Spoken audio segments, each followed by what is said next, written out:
aj súčasná pandemická situácia, teda nazvaná pandemickou situáciou, kedy množstvo pacientov, ktorí sú nakazení, infikovaní, nazvime to ako chceme, sa vyliečia bez akéhokoľvek zázraku, bez akéhokoľvek zásahu, bez akýchkoľvek liekov, bez akýchkoľvek vakcín.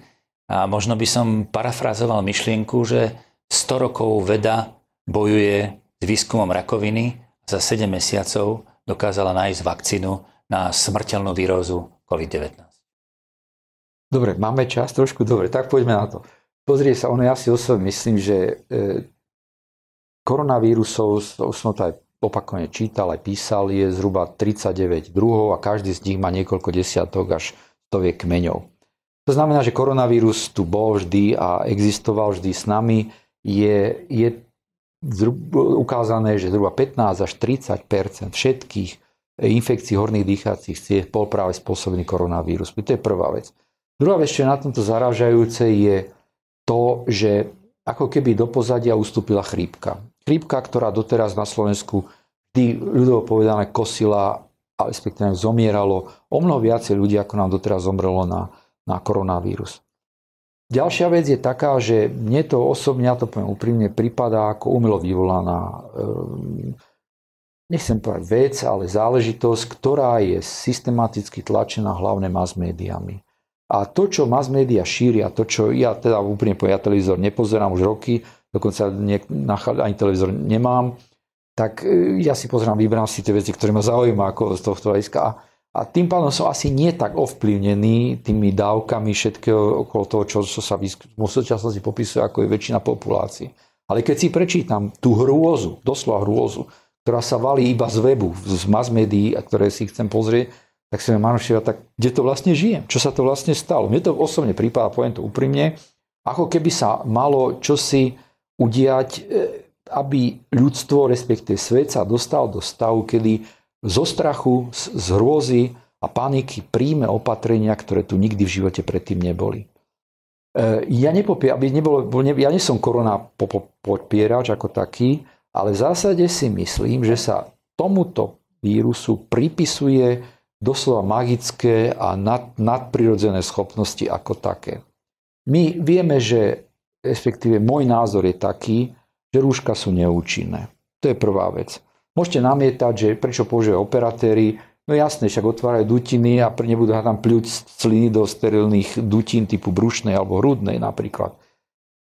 Druhá vec je taká, že tie všetky lieky, ktoré tu boli, ja neviem, môžeme sa dohadovať o hydroxykrátka, blá, blá, blá, tých je tu veľa. Oni v zásade majú nejaký efekt, niekto povie, že nemajú, ale ako sa hovorí pri chrípke, liečina trvala týždeň a neliečená 7 dní. Čiže imunitný systém sa s tým musel vysporiadať. Druhá vec je taká, že mne tiež pacienti zomierali na chrípku a zomierali na ventilátoroch a poviem to úprimne, nechcem to zľahčovať. Ale tí pacienti boli chorí inak. Boli chorí a chorí mali iné ťažké pridruženie ochorenia a naviac boli to pacienti vo väčšine prípadov, ktorí boli starší ako takí. Čiže tu celoplošne zachytávame isté, by som povedal, isté fenomény, alebo respektíve produkujeme isté fenomény, ktoré z odborného a medicínskeho hľadiska nemajú absolútne nejaký zmysel. Typicky je celoplošné testovanie, ktoré by som veľmi rád komentoval, ak dostanem tú príležitosť. Nech sa páči. A to hovorí jednoznačne o tomto. Keď idete máte internet predoperačne, idete na operáciu, tak máte štandardné, ktoré musíte naplniť. Tam máte HIV, hepatitída, syfilis. To teraz si nechcem to všetko vymenovať. Ale to platí 14 dní. Toto vyšetrenie, možno to už 10, možno 12. To nie je podstatné pre diskusiu. Ale toto sa jedná o respiračný vírus. A v momente, keď sa jedná o respiračný vírus, tak papieri, ktorý dostanete, keď ste negatívni, akože negatívni, tak v tom momente už nemá nejakú hodnotu. Pretože respiračný vírus ste mohli okamžite vdýchnuť už popri tom, ako takom. Ďalšia vec je čiže iný slova, môj pohľad, odborno-medicínska hodnota, absolútna nula. A druhá vec je taká, že ak teda, u koho by sme to mali robiť? No u tých, ktorí podozrievame, že sú chorí, že povedzme pred screeningom, pred vstupom na operáciu, tesne a tak ďalej. Iný som aj takýto test keby som ja mal pacienta príjmať, tak aby bol starší ako povedzme 2 dní, tak v podstate nemá nejaký zmysel. Čiže to je ďalšia vec. A potom je ďalšia taká vec, že hovorí sa o tých vakcínach, ale to je téma na dlhánskú dobu. V zásade je známe, a to hovorím o chrípke, že tí, ktorí sa nechali očkovať, respektíve vakcínu, ako chcete nazvieť to slovo, proti chrípke, tak priebeh chrípky, ktorý dostali, bol u týchto ľudí ťažší. Za tým si stojím. Naviac teraz vyšla taká štúdia veľká, ktorej som už aj písal, ešte to nebolo publikované, kde zobrali ľudí, ktorí ochoreli na koronavírus a porovnávali to s tým, či boli predtým očkovaní proti chrípke. A tam koeficient korelácie vyše 42.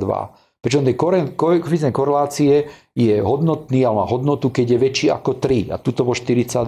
A ten koeficient hovorí o tom, že ten, kto sa nechal očkovať proti chrípke, tak v zásade mal častejšie ochorel na tento vírus, priebeh ochorenia bol ťažší a dokonca niektoré prípady končili aj smrteľne.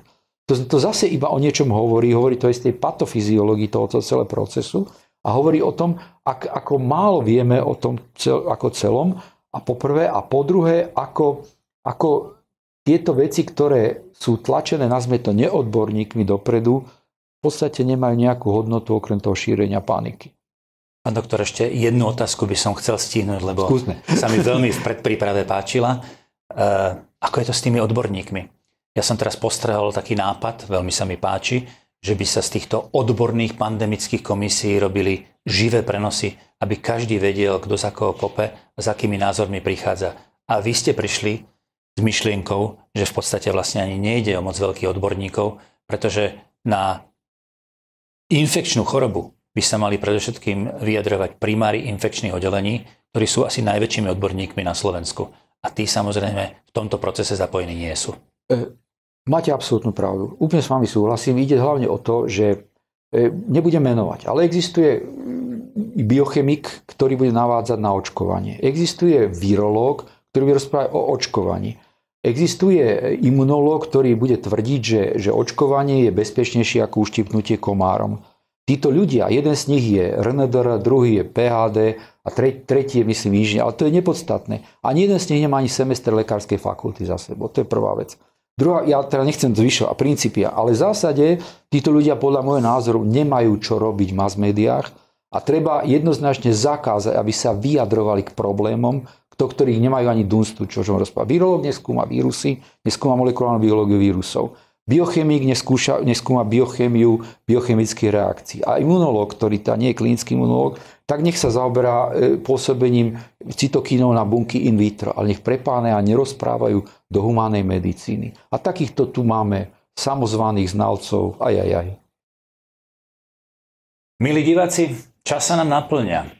Sme radi, že vám prinášame informácie, ktoré zvyšuje vaše povedomie, pretože myslíme si v ZVTV, že iba informovaní ľudia dokážu chrániť seba a svoju rodinu. Dúfam, že aj dnešný rozhovor s doktorom Lakotom vám priniesil nový pohľad na vec. Sme radi, že sme boli s vami a že ste vy boli s nami. Pán doktor, ďakujem. A ja ďakujem pekne. A do počutia, dovidenia. Dovidenia.